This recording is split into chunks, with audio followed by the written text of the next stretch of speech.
Hi students, welcome to my YouTube channel.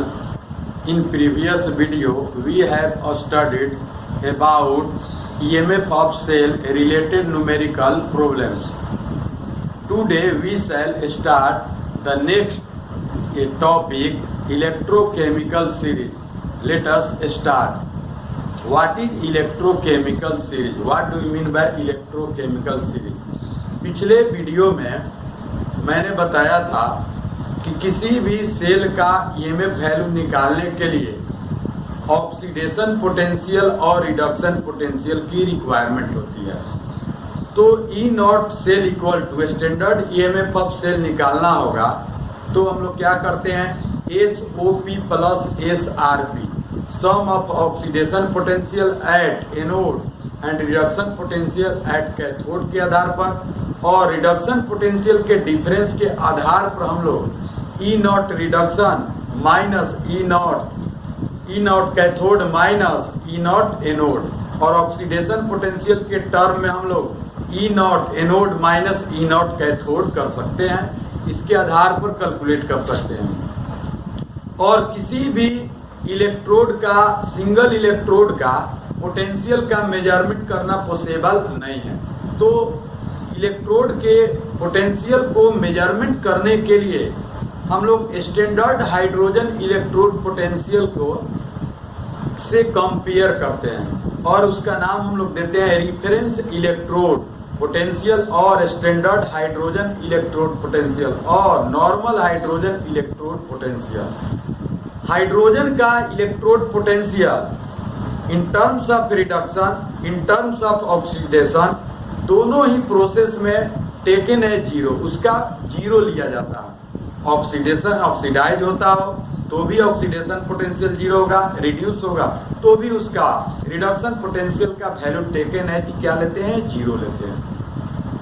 इसके आधार पर क्या है, अलग अलग मेटल के इलेक्ट्रोड पोटेंशियल का वैल्यू को इलेक्ट्रोकेमिकल सेल के अकॉर्डिंग सेटअप कर हम लोग क्या करते हैं कि इलेक्ट्रोड पोटेंशियल के वैल्यू का मेजरमेंट करते हैं इन टर्म्स ऑफ रिडक्शन पोटेंशियल। हम लोग चाहे तो ऑक्सीडेशन पोटेंशियल के टर्म में भी मेजरमेंट कर सकते हैं। जनरली रिडक्शन पोटेंशियल में ही किसी भी मेटल के इलेक्ट्रोड पोटेंशियल का मेजरमेंट हम लोग करते हैं। तो क्या होगा कि बहुत सारा मेटल है पीरियोडिक टेबल में, सारे मेटल का इलेक्ट्रोड पोटेंशियल का मेजरमेंट करने के बाद एक अरेंजमेंट किया गया।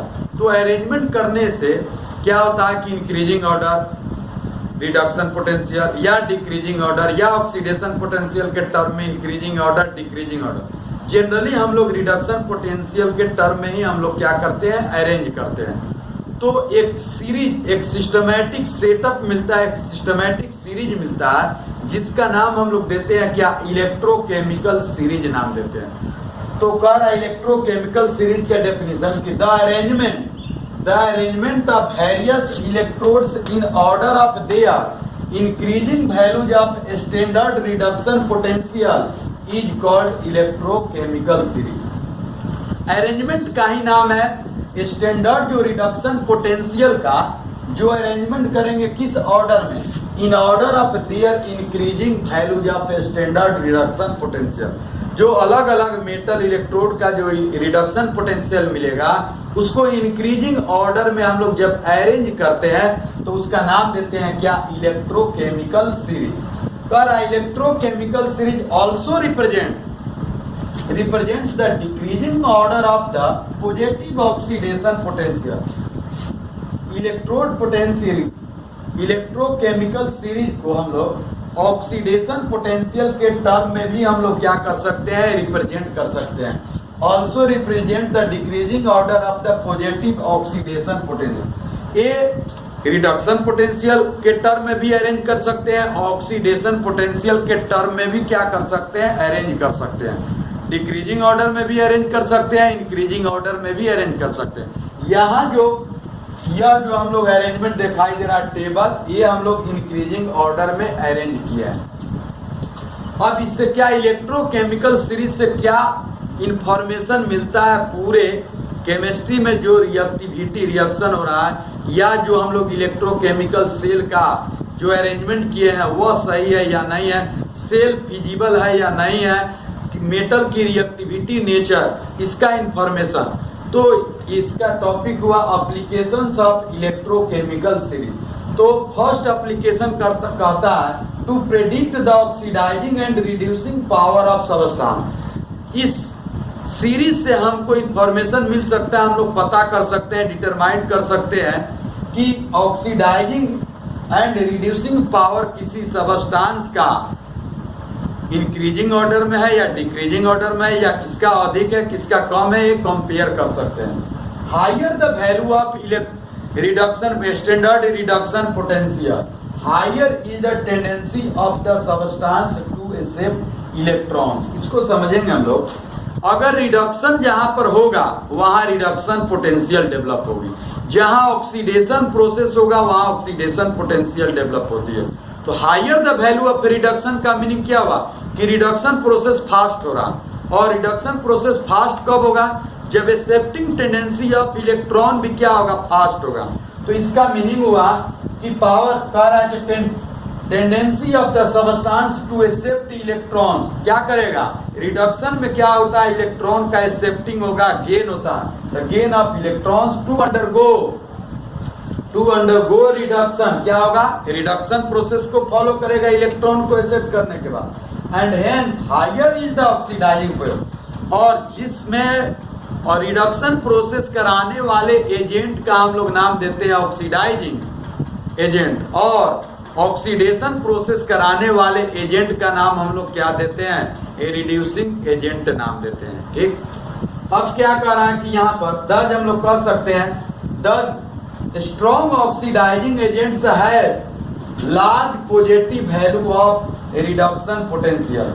जो स्ट्रॉन्ग ऑक्सीडाइजिंग एजेंट होगी उसका रिडक्शन पोटेंशियल का वैल्यू क्या होगा, हाई होगा, क्योंकि रिडक्शन प्रोसेस जितना ही फास्ट होगा तो उसको एक्टिवेट करने वाला जो एजेंट होगा वह क्या होगा, पावरफुल होगा, और वह एक्टिवेट करने वाला जो एजेंट होगा वह क्या होगा, ऑक्सीडाइजिंग एजेंट। तो ऑक्सीडाइजिंग एजेंट कैसा होगा, तो स्ट्रॉन्ग ऑक्सीडाइजिंग एजेंट होगा। Reduction potential inversely proportional to reducing power होता है। रिडक्शन पोटेंशियल का वैल्यू हाई है तो रिड्यूसिंग पावर उसका कम होगा, अगर रिडक्शन पोटेंशियल का वैल्यू कम है तो रिड्यूसिंग पावर उसका अधिक होगा। रिडक्शन पोटेंशियल और ऑक्सीडाइजिंग पावर के बीच कैसा रिलेशन है, तो डायरेक्टली। ये बहुत ही वेरी इंपॉर्टेंट ये आपको ये कंसेप्ट है कि इलेक्ट्रोड पोटेंशियल में रिडक्शन पोटेंशियल इनवर्सली प्रोपोर्शनल होता है रिड्यूसिंग पावर का, और रिडक्शन पोटेंशियल जो होता है ऑक्सीडाइजिंग पावर का होता है। बहुत ही वेरी इंपॉर्टेंट कंसेप्ट है, इसको दिमाग में इसको बैठाएंगे कि रिडक्शन पोटेंशियल और रिड्यूसिंग पावर के बीच इनवर्सली रिलेशन और ऑक्सीडाइजिंग पावर के बीच कैसा होगा, डायरेक्टली रिलेशन होगा। जैसे सम इलेक्ट्रोड का यह इलेक्ट्रोड पोटेंशियल का वैल्यू क्या है, ये यहाँ पर गिवन आपको ये दिखाई दे रहा है बोर्ड पर। इसमें बहुत सारे एलिमेंट के बीच में गैप भी है, आपको बुक वगैरह में क्या है इसका पूरा कंप्लीट टेबल दिया हुआ है। तो टेबल को समझना केवल है कि ऊपर से नीचे क्या होगा, किसका एक्टिविटी ज्यादा होगा ऑक्सीडाइजिंग पावर, किसका रिड्यूसिंग पावर। जैसे लिथियम प्लस से लिथियम है, रिडक्शन पोटेंशियल के टर्म में हम लोग कर रहे थे, शिफ्ट करेगा तो गेन ऑफ इलेक्ट्रॉन होगा, और यह कहाँ सेटअप इसका होगा, तो राइट हाफ सेल में होगा। तो Li प्लस आयन इलेक्ट्रॉन को एक्सेप्ट करेगा तो लिथियम सॉलिड फॉर्म में, इसका इलेक्ट्रोड पोटेंशियल का वैल्यू देखिए माइनस में दिया 3.05 वोल्ट दिया। पोटेशियम प्लस आयन से पोटेशियम हो रहा है, इसका दिया माइनस 2.05 वोल्ट। कैल्शियम प्लस 2 से कैल्शियम कन्वर्ट हो रहा है, इसका माइनस 2.87 वोल्ट दे रहा है। Na प्लस आयन से Na कन्वर्ट हो रहा है माइनस 2.71 वोल्ट। अब यहाँ बीच में आता है हाइड्रोजन आता है, जिसका नाम देते हैं SHE standard hydrogen electrode potential. इसी से हम लोग कंपेयर करते हैं कि इससे अधिक किसका है, इससे कम किसका है। तो इसका तो 0 वोल्ट होगा पोटेंशियल, ऑक्सीडेशन पोटेंशियल भी है, रिडक्शन भी, दोनों वे में 0 होता है। अब इसके नीचे है Cu प्लस 2 आयन से Cu कॉपर में बदल रहा है, और लास्ट में आपको मिलता है F2 से F माइनस आयन में कन्वर्ट होता है। इसका वैल्यू प्लस में 2.87 दिया हुआ। अब सिंपल वे में समझिए कि हायर द रिडक्शन पोटेंशियल किसका है, यह F2 का है। F2 से F मतलब F2 oblique F minus ion, ये इलेक्ट्रोड हुआ। इसका इलेक्ट्रोड पोटेंशियल का वैल्यू, इलेक्ट्रोड पोटेंशियल में भी जनरली हम लोग कौन सा लिया है, रिडक्शन पोटेंशियल लिया है। यहाँ ये कौन सा प्रोसेस हो रहा है, तो रिडक्शन हो रहा है। पोटेंशियल कौन सा मिलेगा, तो रिडक्शन पोटेंशियल मिलेगा। The higher the value of reduction potential, ये हायर वैल्यू है और ये क्या होगा, लोअर वैल्यू हम लोग कहेंगे। तो जिसका रिडक्शन पोटेंशियल का वैल्यू ज्यादा होगा उसकी रिड्यूसिंग पावर क्या होगी, सबसे कम होगा। इसका मीनिंग हुआ कि फ्लोरीन एटम के द्वारा इलेक्ट्रॉन को गेन करने की कैपेसिटी क्या होगी, सबसे अधिक powerful gaining capacity of fluorine atom होगा। इसका सबसे ज्यादा यह गेन करने की कैपेसिटी अधिक होगी। तो गेन करने की कैपेसिटी अधिक होगी तो रिडक्शन प्रोसेस ज्यादा होगा, और रिडक्शन प्रोसेस जब ज्यादा होगा तो इस प्रोसेस को कराने वाले एजेंट कैसा होगा, स्ट्रॉन्ग ऑक्सीडाइजिंग एजेंट होगा। तो हम लोग कह सकते हैं कि E नॉट रिडक्शन पोटेंशियल का वैल्यू हायर, तो ऑक्सीडाइजिंग पावर भी क्या होगा, हायर होगा। तो इसका रिड्यूसिंग नेचर सबसे कम और ऑक्सीडाइजिंग नेचर क्या होगा, सबसे अधिक होगा।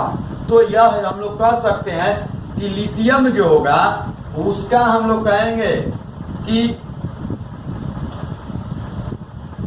लिथियम का रिडक्शन पोटेंशियल का वैल्यू सबसे कम है, तो ऑक्सीडाइजिंग पावर सबसे कम, लेकिन रिड्यूसिंग पावर सबसे अधिक होगा, याद रखिएगा, ठीक है। तो अब ऊपर से हम लोग कह सकते हैं increasing order of reduction process, ऊपर से नीचे जाएंगे तो जो रिडक्शन प्रोसेस है वह लिथियम प्लस आयन से जो F2 तक पहुंचेंगे, बीच में बहुत सारा मेटल भी है एलिमेंट, तो इस क्या हो रहा है, इंक्रीजिंग ऑर्डर में जा रहा है, मतलब इसका कम होगा, इसका सबसे अधिक होगा। तो increasing order of oxidising power मिलेगा। इसका मीनिंग हुआ कि F2 को हम लोग पावरफुल ऑक्सीडाइजिंग एजेंट कहेंगे और लिथियम को हम लोग कहेंगे क्या, या वीक या ऑक्सीडाइजिंग पावर होगा, या वीक ऑक्सीडाइजिंग एजेंट होगा। तो यह जो होगा सबसे वीक होगा और यह क्या होगा, स्ट्रॉन्ग होगा, ठीक है। तो एक बात दिमाग में हमेशा रखेंगे कि जिसका रिडक्शन पोटेंशियल का वैल्यू ज्यादा, उसका ऑक्सीडाइजिंग पावर अधिक। तो इसका अधिक है, प्लस में है, और इसका कम है, तो इसका ऑक्सीडाइजिंग पावर ज्यादा होगा और इसका ऑक्सीडाइजिंग पावर कम होगा। नेक्स्ट इसका एप्लीकेशन हम लोग देखते हैं। लार्ज नंबर ऑफ जो मेटल्स है उसके रिएक्टिविटी, उसके एक्टिविटी का कंपैरिजन कर सकते हैं, कंपेयर कर सकते हैं कि which metal is highly reactive and which metal is least reactive in nature.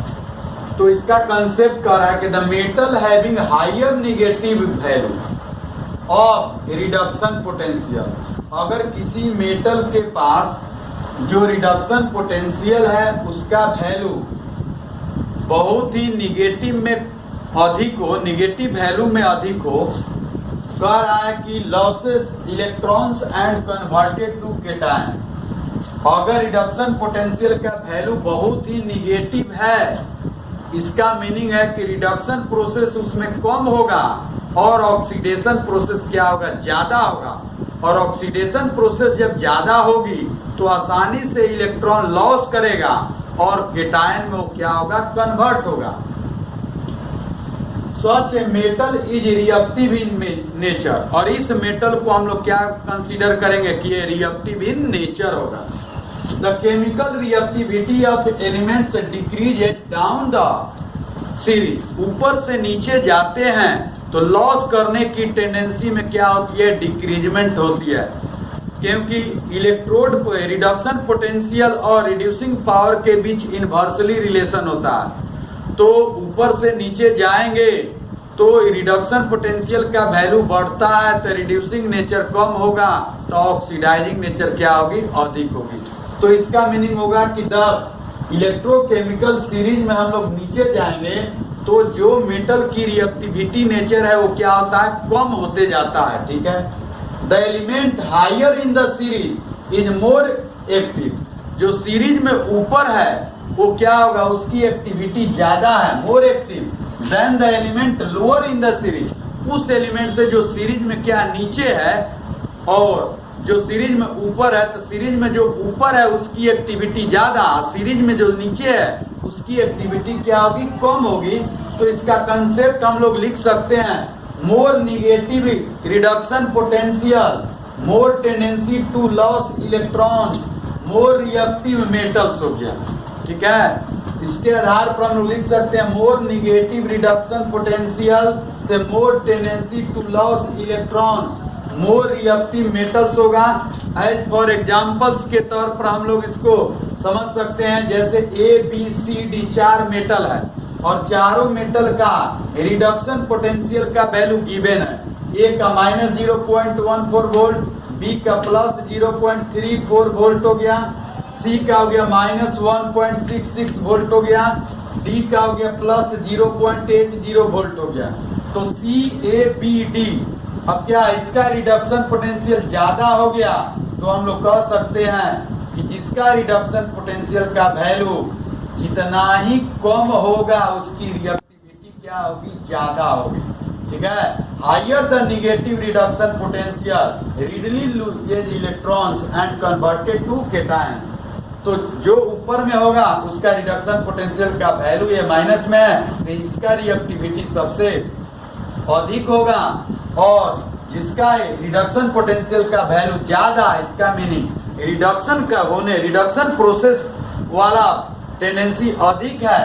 तो हम लोग कह सकते हैं कि ऑक्सीडेशन टेंडेंसी कम होगी, तो इसके आधार पर लॉस करने की टेंडेंसी कम होगी। तो सबसे अधिक रिएक्टिव कौन होगा, सी होगा, तब ए, इसके बाद बी, इसके बाद डी। सिंपल दिमाग में रखना है कि जितना ही जिसका निगेटिव रिडक्शन पोटेंशियल वैल्यू होगा वो हाईली रिएक्टिव इन नेचर होगा, और जितना ही पॉजिटिव वैल्यू रिडक्शन में अधिक होगा वह क्या होगा, लेस रिएक्टिव इन नेचर होगा मेटल में।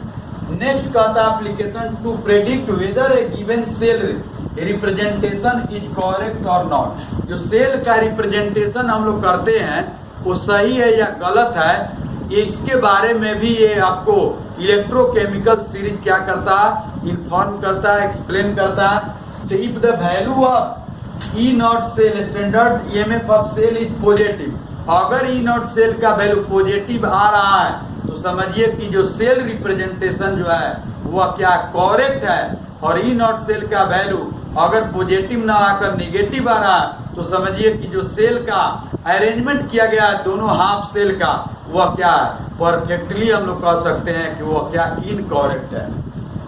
तो E naught cell is positive, then the cell is correctly represented. That is oxidation potential occurs at anode, मतलब एनोड पर ऑक्सीडेशन हो रहा है, and reduction potential occurs at cathode पर reduction होगा, एनोड पर क्या होगा, ऑक्सीडेशन होगा।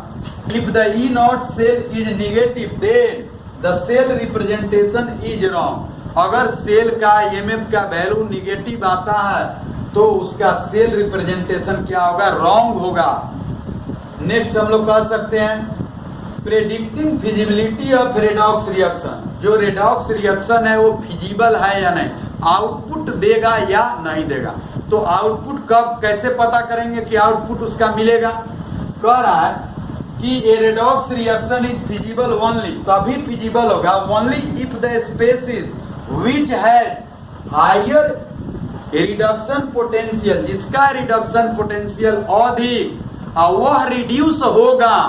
स्वाभाविक है कि जिसमें रिडक्शन होगा वहां रिडक्शन पोटेंशियल डेवलप होगा। तो कहने का सेंस ये है कि हायर रिडक्शन पोटेंशियल का वैल्यू दिया है और रिड्यूस अगर हो रहा होगा, सर्टेनली रिड्यूस होगा, experimentally reduce, that is gain of electrons and species which has lower reduction potential is oxidise, जिसका रिडक्शन पोटेंशियल का वैल्यू कम होगा वो ऑक्सीडाइज होगा, that is loses the electrons, otherwise a redox reaction is not possible.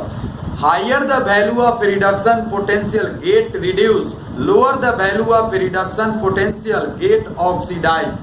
अगर यह follow कर रहा है तो समझिए कि सेल फिजिबल है, और वह क्या होगा, उससे आउटपुट हम लोग को प्राप्त हो सकता है। तो ये है हम लोग को पांचवा इसका एप्लीकेशन है, जो कि पहले भी पिछले वीडियो में हम बता चुके हैं कि सेल का ईएमएफ कैसे निकालते हैं। तो सेल का ईएमएफ निकालने के लिए हम लोग क्या करेंगे, sum of oxidation potential at anode and reduction potential at cathode, यह सम के टर्म में होगा। डिफरेंस के टर्म में हम लोग क्या करेंगे, E not cathode minus E not anode in terms of reduction potential होगा। और लास्ट है E not anode minus E not cathode in terms of oxidation potential. तीनों फार्मूला से सेल का ईएमएफ हम लोग कैलकुलेट करेंगे तो सेम वैल्यू आता है, केवल अलग अलग कंसेप्ट के द्वारा हम लोग क्या करते हैं, इसको वैल्यू निकालते हैं। एक सम के फॉर्म में निकालते हैं, दो डिफरेंस के टर्म में निकालते हैं। तो इसका नाम देते हैं हम लोग EMF of cell.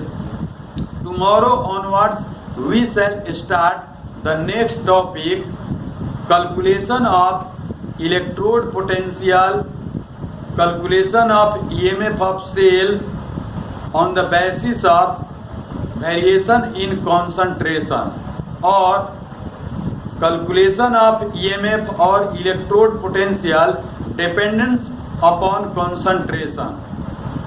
Please subscribe, like, share and comment with friends. Thanks.